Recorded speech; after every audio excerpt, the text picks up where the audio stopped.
বাংলাদেশ থেকে আমদানি পণ্যের উপর যুক্তরাষ্ট্রের কর কমিয়ে আনায় সরকারকে ধন্যবাদ জানিয়েছেন বিএনপি মহাসচিব মির্জা ফখরুল ইসলাম আলমগীর। একই সাথে দলের কর্মীদের সতর্ক করে বলেন, হাতে তালি দিয়ে জনগণের কাছে কাছে পৌঁছানো যাবে না।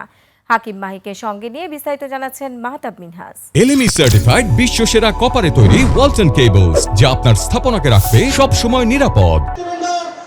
২৪-এর গণ অভ্যুত্থানে শহীদদের স্মরণে ঢাকা মহানগর উত্তর আয়োজিত সমাবেশে যোগ দেন দলের মহাসচিব মির্জা ফখরুল ইসলাম আলমগীর।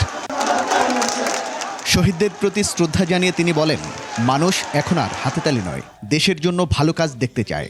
আপনারা খালি স্লোগান আর হাততালি দেন, এটা পুরনো ব্যাপার। এখন তা দেখতে চায় না মানুষ। মানুষ দেখতে চায় যে আপনারা সঠিক কাজটা করছেন।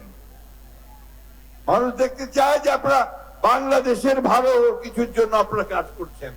সরকারকে উদ্দেশ্য করে ফখরুল বলেন, ফ্যাসিস্ট শক্তিকে নির্মূল করতে হলে সবার আগে দরকার নির্বাচন। ঘোষণা আমাদের প্রধান উপদেষ্টা দিয়েছেন যে আগামী ফেব্রুয়ারি মাসে নির্বাচন হবে, মধ্যবর্তী সময়ে, তাই না? এই নির্বাচনটা আমরা চাই, দেশের মানুষ চায়। দেশের মানুষ একটা নির্বাচিত সরকারের অধীনে দেশ পরিচালনা করতে চায়।